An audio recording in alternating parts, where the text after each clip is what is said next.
My friends at Easy Cater are workplace catering pros, helping you find food for everything from daily employee meals to staff meetings and special events.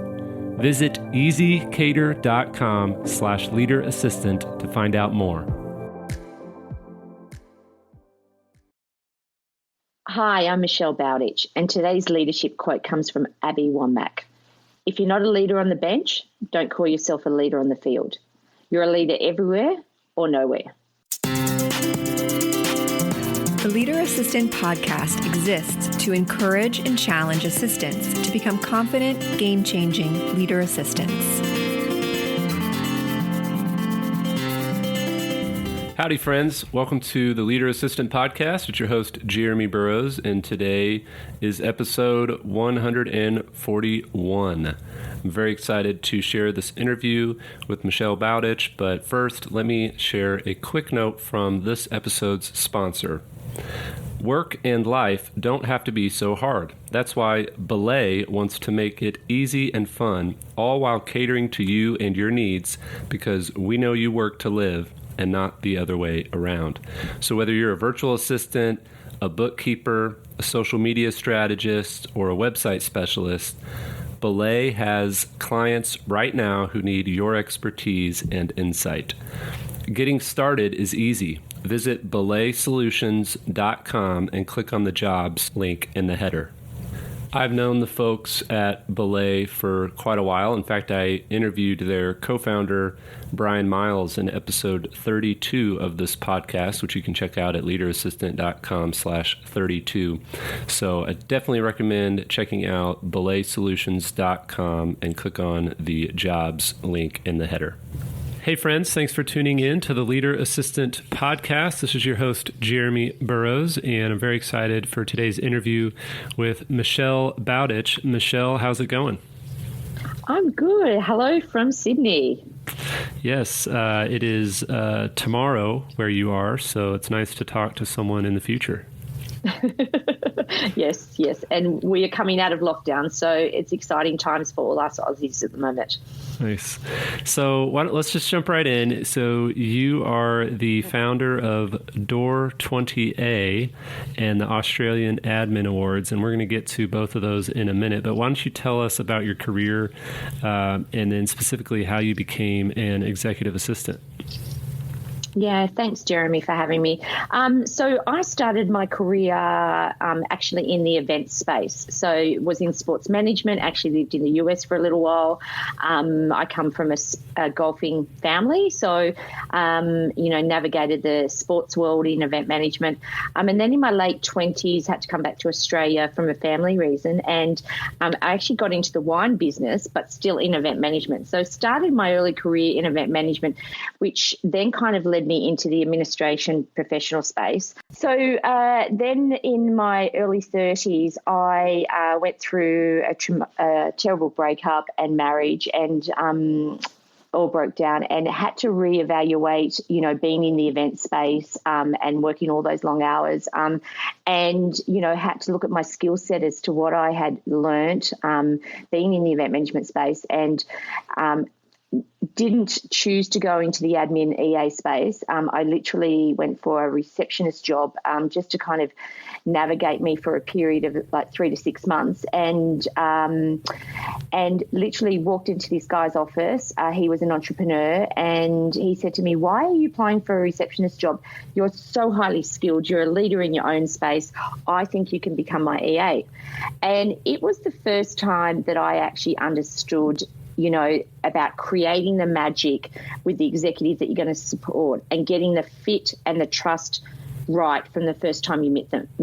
Because the thing is that as we know, as in the admin profession, when you're supporting one or two executives, we have to really have the fit and we have to get it right from day dot. So this gentleman, he was a entrepreneur. He had multiple businesses. It was in the finance, wealth management space. So I worked with him for a period of just under 10 years, and we navigated, from buying and selling businesses, years. And then he semi-retired at quite an early age, and I found myself in a position going, oh, okay, so what do I do now? And then I dabbled for about 12 months, still working with entrepreneurs at the CFO and CEO level.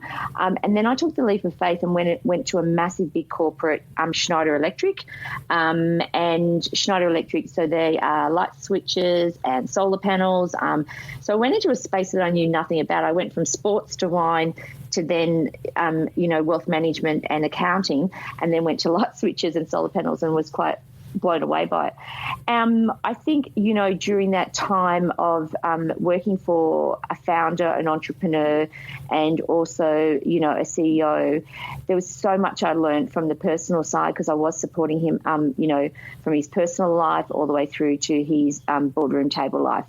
And he really gave me the confidence, even though I didn't start off in my early 20s in the admin space, to really, say that it was okay for me to have a voice. Yes, I could have a seat at the boardroom table. And we always worked together collaboratively because of our communication skills. We had the fit right from day dot. The trust was there.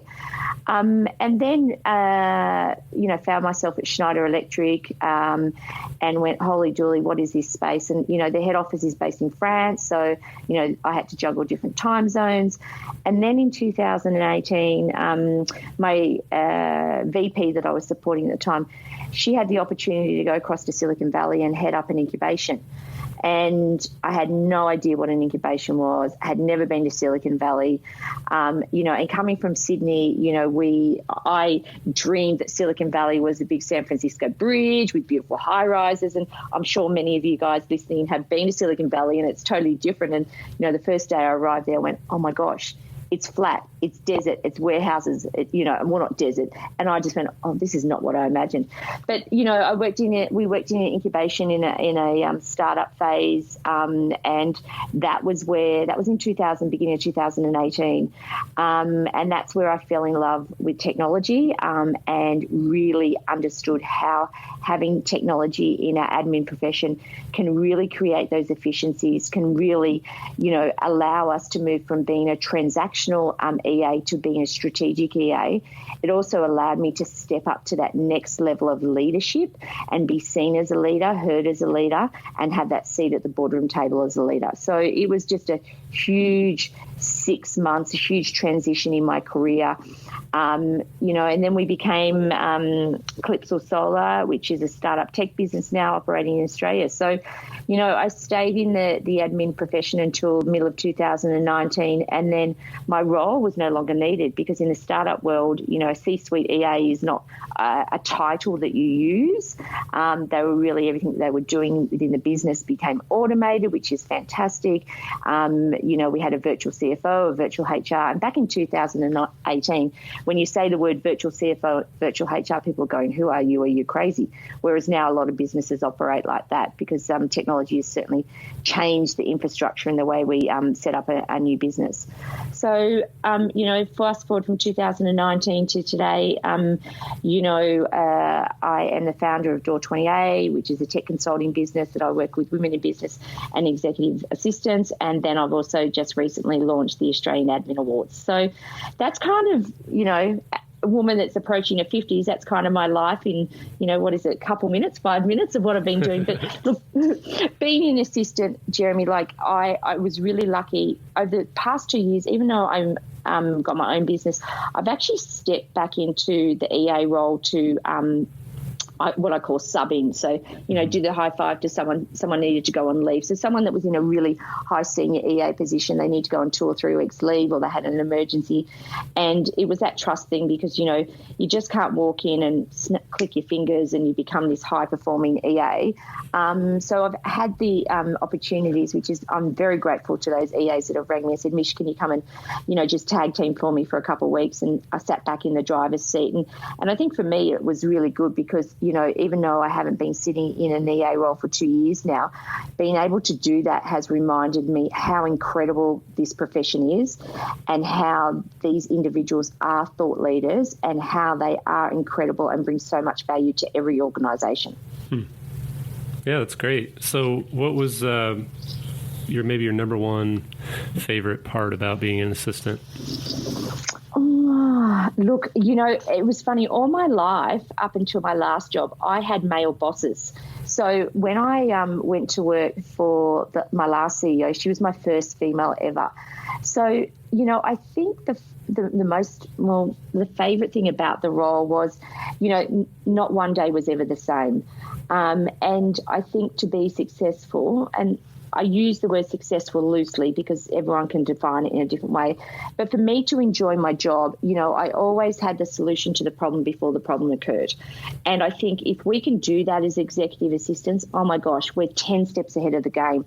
And I think, being in our roles, I'm a people person, and, the connection piece that I could have with so many people, from a CEO to a board down to the office manager to the man in the mailroom. I just love chatting to people. And, one of the things as being a leader, as you know, Jeremy, is that we're never too old to learn, and we need to learn from everyone. So I just love the connection piece and meeting new people every day. Yeah, well, let's dive a little bit deeper on your point about being 10 steps ahead and just kind of solving the problem before it happens. What's one tip that you would give to those listening who are trying to figure out how to anticipate better?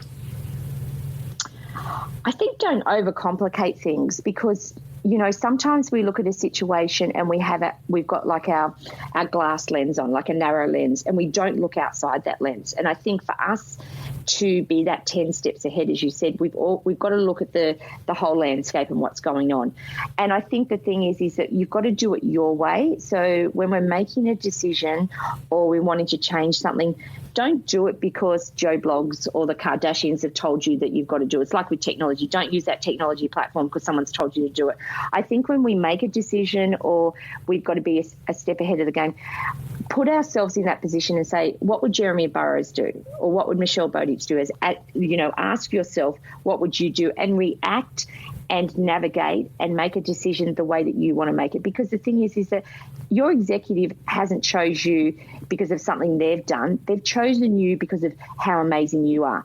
So do it your way, stay in your lane, remind yourself how incredible you are. And then, when you're coming up with that solution to that problem before the problem occurs, are you going to doubt yourself? Yes, you are. But you've got to back yourself 110%, because the thing is that imposter syndrome, we all get it at some time. It comes back into our life. We will double take ourselves when, this big person walks into a room with a big title and he's the CEO of, Fairfax Media or whatever the company is. And we get that thing where it's like, I can't do that. I can't talk to this person. I can't make that decision. We've just got to back ourselves. We've got to stay true to who we are and remember that we are incredible human beings, and the title doesn't define who we are. It's the actions that define who we are. Well said. Well said. Love it. So Door20a is kind of technology training and consulting. Can you tell us a little bit more about why you started that? So the reason that I started it is that when I was over in Silicon Valley, I obviously learnt all about technology in my role as an executive assistant. So I met Mr. Zoom and Mr. Slack, which everyone's using now these days. And when I would say Slack or Zoom in 2018, people looked at me as if it was a foreign word or was a dirty cup of coffee or something like that. But I was allowed, working in an incubation and working in a space with these incredible, cloud solution architects and data scientists. I, before that, never knew what they did or even knew what that title stood for. But these young, incredible, very super smart men, and I will say men because, 95% of who I worked with in incubation were men, they challenged me and said to me, Mish, so why are you reconciling your CEO's Amex statement in Concur that way? And I said, well, there's no other way to do it. And they said to me, well, you know that you can get your Uber app to talk to your Concur app. You can get your Qantas app for your travel to talk to your Uber. Your booking tables, which is where you book all your restaurants, it can talk to it. And from that moment, I learned how we can integrate information into a platform to create those efficiencies. So when I, took the leap of faith and started Door20a, I just wanted to spread the message to all those incredible admins out there to create those efficiencies, and also not to fear technology, because we do fear it. We fear it in two ways. We fear it because we think it's going to take our job, and secondly, we fear it because technology, people think of coding and these languages in these words that we don't understand, when in fact technology does not need to be feared. So really it was for me just getting out there, something simple as, I worked with a group of EAs at American Express. They were supporting executives who were constantly traveling to the Asia region, hosting conferences, would come back with a stack of business cards, and they would manually sit there and enter the business cards into their contacts as well as their exec contacts. And then they would manually send an email out, thanks for attending the conference, here's your post-conference pack. And, I showed them something simple, which was a business card reader app called ChemCard, and I showed them how to take a picture of a business card, have a pre-filled already conference post pack ready to done. And they literally took a photo, hit 3 buttons, and all of a sudden the person had the post-conference pack. The contact was in both theirs and their exec's contact box, and it was done. So they went from spending a week of entering business cards and sending out post-conference pack to then going back to, say, maybe an hour to 90 minutes of their day.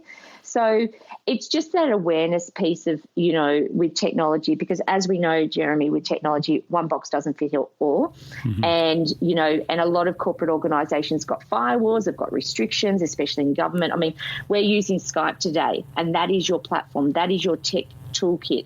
That's your thing that you have in your tech toolkit that works for you. So I say to people, find the tools that suit you and also suits the platforms or the organization you're working in. So if you're in the Microsoft 365 environment, oh my gosh, there's so many, I call them kids running around in the Microsoft 365 family. And I talk to admins every day that, didn't know that OneNote existed, didn't know the Planner existed, didn't know they can do a transcript in Microsoft Stream.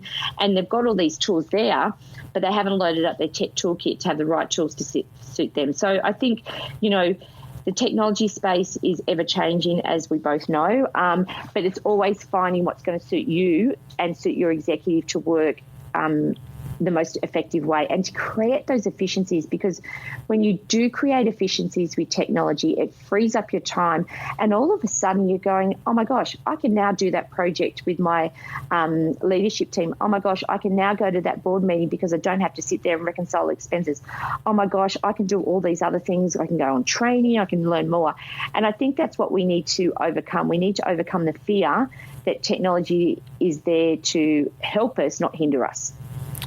Yeah, and, speaking of Skype, I think another point would be, to caveat to yours, would be you got to find the tools that work for you. And sometimes, I don't even like Skype, to be honest with you. It's not the best platform ever. However, I've used a few different tools to record podcast interviews, and for whatever reason, Skype has the most crisp and clear audio for my podcast. And so whatever it is, I don't even really understand it. I just know that it sounds a lot better than if I record a Zoom call.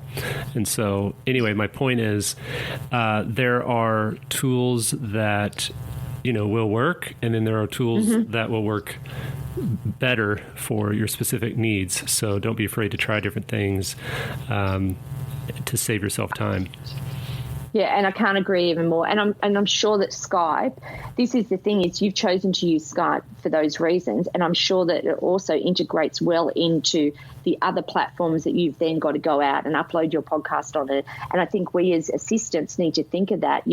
What is the outcome we're trying to achieve? Don't say, I need to use Skype. Mm-hmm. Look at the outcome you're trying to achieve at the end, what's the end result, and then work backwards. Yeah. And when you work backwards, then you can load up your tech toolkit with the right tools. And, you might use Skype for, your podcast, but then you're using Google Docs for everything else. So it's kind of working out what suits for you. And I think we get confused as admins because we have so much choice now with technology. And we go, well, that EA, she's using Base. I need to get involved in Base, or she's using Slack. And, and then they join up to Slack and they never use it, and they never create these efficiencies. They don't maximize a platform. And that's when they get frustrated with technology. Yeah. Awesome. Well, speaking of technology, what are two of your favorite tech tools right now? Oh, okay. So obviously I'm a business owner. So Xero is my favorite at the moment because it's my accounting software platform. It is a global tool. It works so efficiently both on my phone and my desktop. And any business owner that's listening, you've got to know your numbers in business. So that's my favorite one at the moment. My other one, I've got back into Slack. I've moved off Facebook. I recently had a Facebook pause, and I've joined all these incredible Slack communities. And I just find the conversation going on in Slack at the moment, the admin community has really finally got it. And instead of thinking that they've got to sit there and write an essay, they've turned it into a fun, creative, connected platform. So I'm enjoying Slack again. And, as I said, I used it in 2018 from a project management tool, but now I'm using it from a community-based connection platform. Nice. And it's changed a lot since 2018. So. Oh my gosh. The I just love the emojis, because someone will ask you to do something and you pop an emoji in and someone will say, what does that emoji mean? And then, it creates a bit of fun and laughter. And I think it takes, you've got to take the seriousness sometimes out of your job and have a bit more fun and joy. Yeah. Awesome. Yeah. So. All right. Well, let's transition to the Australian Admin Awards. Why awards? Why did you decide to start this? So, I'm a massive advocate for our profession. I truly love the value that all of the administrative community brings to any organisation, from the receptionist all the way up to the EA chief of staff. I mean, 2020 in Australia, we saw the admin profession just be hit so hard. Like the jobs within the admin space, they were the first to be cut. So we had a huge influx of job losses last year in the admin profession. And then I obviously went on my little path and wrote some research papers. And then we started 2021, with a bit of a bang. We got a little bit back to normal and life, and we started to see the change in the positioning of admin jobs, the way they were being advertised, but we still weren't there. And then the Delta strain hit Australia, and then we went into crazy lockdown, and we kind of we were going back to that job loss thing again. People were being stood down, they weren't being maybe done, and I kind of was watching the joy being lost in a lot of the admin profession, and I'm going, we need to celebrate these guys more. In Australia, we've got the ARIA Awards, which is the big, huge music awards. And we're 6 weeks now. I literally 6 weeks ago woke up in the middle of the night and went, right, I need to bring joy back to this profession. I need people to celebrate and recognise all these unsung heroes that have, done incredible things. And I said, I want to create the ARIA Awards for the admin space here in Australia. So literally 4 weeks from the day I woke up in the middle of the night, we've launched it. We've created an amazing platform. There is an awards platform in Australia that celebrates everyone.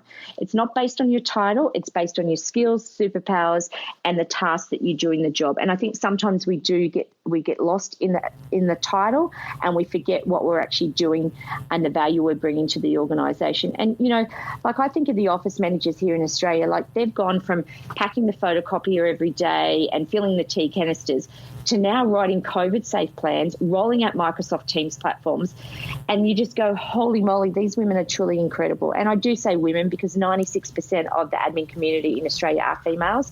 I'd like to see more men, but that's another conversation we can have on a different date, Jeremy. But we've just got to go.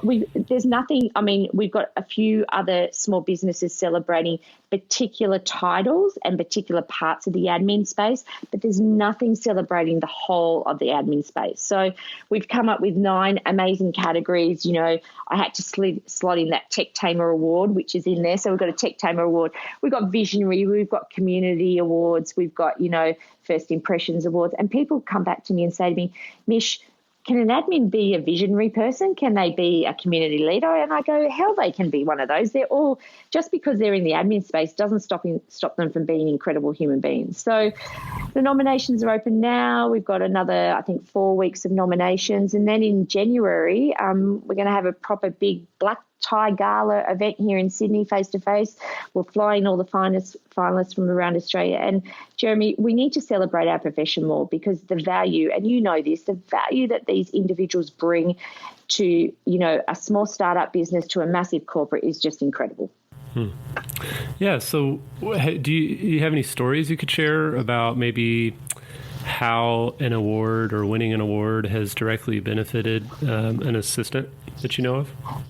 Yeah, so it was interesting. I just I caught up with Justin Barwick on LinkedIn Live, and I've shared it in LinkedIn if everyone wants to look at it. So Justin Barwick, he was an EA, and in 2018 and 2019, he nominated himself for EA of the Year at the CEO magazine, and I absolutely love the CEO magazine. They have one award for EAs. And what he did is, there's a couple of things that he said that happened with that in the interview, is that he went from being a transactional executive assistant that slightly had a voice and slightly had a seat at the boardroom table, to then, first of all, when he was nominated the first year, like, he had this huge leap of confidence. He had the way that he approached his job the following year was just totally different. The outlook was totally different. And then when he went and won EA of the Year to the CEO in 2019, he just went, oh my gosh, I'm now a strategic business partner. I now have a voice. I've now got a seat at the boardroom table. And his leadership, being a leader, he was now actually acknowledged as a leader, whereas before he wasn't. And like he said in the interview yesterday, one of the other big things is he also transitioned from the title of executive assistant to executive business partner. And it was an easy transition. He'd wanted to change his title before, but didn't know how to start the conversation. He did change industries and also who he was supporting. So it was an easier transition. But he said, like, being nominated for an award, just the accolades that you get from that, and the self-confidence, and and it also changed the conversations when he was going to do his annual review, or he was sitting down and writing his KPIs, because the dream that he wanted to dream big actually become a reality. So life isn't always about winning all the time. I think it's, cheering yourself on in times when you doubt yourself, when the imposter syndrome comes in. And, just to be nominated, like, I'm reading some of these nominations at the moment, and like, we've had a doctor nominate his receptionist at the doctor's practice. And he was writing about, what happened during the COVID, when they had to stop seeing customers face-to-face, and they had to go to telehealth, and then the vaccines came in, and just the navigation piece that she had to deal with from an emotional level. I just go, holy moly, she's incredible, because you can imagine she got abused because people couldn't get their vaccines, and then, people were constantly grumpy because they couldn't come and see the doctor anymore. But this human being, like, we define them by their title, when in fact they're amazing leaders already in their own right, and we forget about that. So I think this is the thing, is it's a great reminder for everyone that is thinking of, it doesn't matter whether it's the Australian Admin Awards or the American Admin Awards or whatever awards platform you do, it's about a celebration piece. And, one thing I want to say also to your listeners while we're here is, if you guys don't have a brag book at the moment, go and start a brag book. Now, a brag book is something that you collate over the 12-month period, and you've got to write in that brag book your small wins and your big wins. If someone sends you an email and says, Jeremy, you're friggin' amazing what you did with that event today, the way you spoke to them, put that in your brag book. If a client rings you and tells you something beautiful about you, write that in your brag book, because when you go to the end of the year, whether you get nominated for an award or you've got to sit down with your manager and executive and they ask, what did you achieve in the last 12 months? You go, da-da, here's my brag book, and this is how awesome I am, and this is what I achieved. Yeah, so you kind of answered my next question in this, because an award or a nomination for an award doesn't make somebody a leader, but recognizing them and highlighting and spotlighting their leadership skills is what you're all about, it sounds like, which is awesome. So what does make an assistant a leader? And I know you kind of already answered this, but I'm going to directly ask you, what makes an assistant a leader? I don't believe the title makes you a leader. I believe your actions make you a leader. So, it's the way that, life gives us leadership skills. I honestly believe. I don't believe that you can wake up one day and click your fingers and become a leader. Life teaches us leadership skills. So I think if we focus on, honing on our strengths, what are your strengths? What are your weaknesses? And if you've got weaknesses, which we all do, go out and either, learn, grow, educate in those weaknesses, or of the weaknesses that you do have, outsource it. So for me, my business, everyone knows that I suck at English and, I'm a terrible writer. So I have to outsource that skill because I'm not good at it. I tried to be good at it, but I'm not good at it. And it's that acknowledgement piece, because we always have times where as leaders, I teach my children to lead by example in the way I behave, admit your mistakes and own up to being wrong. And I think that's a part of that action bit, Jeremy. The title doesn't make you a good leader, your actions do. Love it. Well said. And Michelle, thank you so much for taking a few minutes to share a little bit about your story and your passion for the executive assistant community. How can people reach out and connect with you and say hi and find out more about what you're up to? Yeah, either on LinkedIn or Instagram is probably the best way. I'm Michelle Bowditch on LinkedIn, or my Instagram handle is Door20a. Otherwise, the websites, we've got two websites, Australian Admin Awards .com or Door20a.com. So, I love connecting with people. So don't look at my title and be scared away. Drop me a DM, send me an audio voice message. I love audio messages, by the way. So, LinkedIn or Instagram are the best platforms. Perfect. And I'll put those in the show notes so people can find you easily. And thanks again from the other side of the world. And hope you have fun in the future. And we'll hopefully meet in person someday. Amazing. Yeah. And thank you for all your listeners as well for listening in today. Have a great day, Jeremy. Thanks, Michelle. And thanks for listening. I hope you have a great week. Be sure to check out the show notes at leaderassistant.com/141.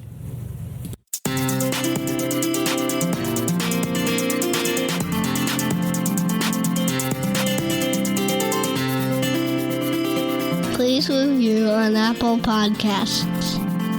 GoBulls.com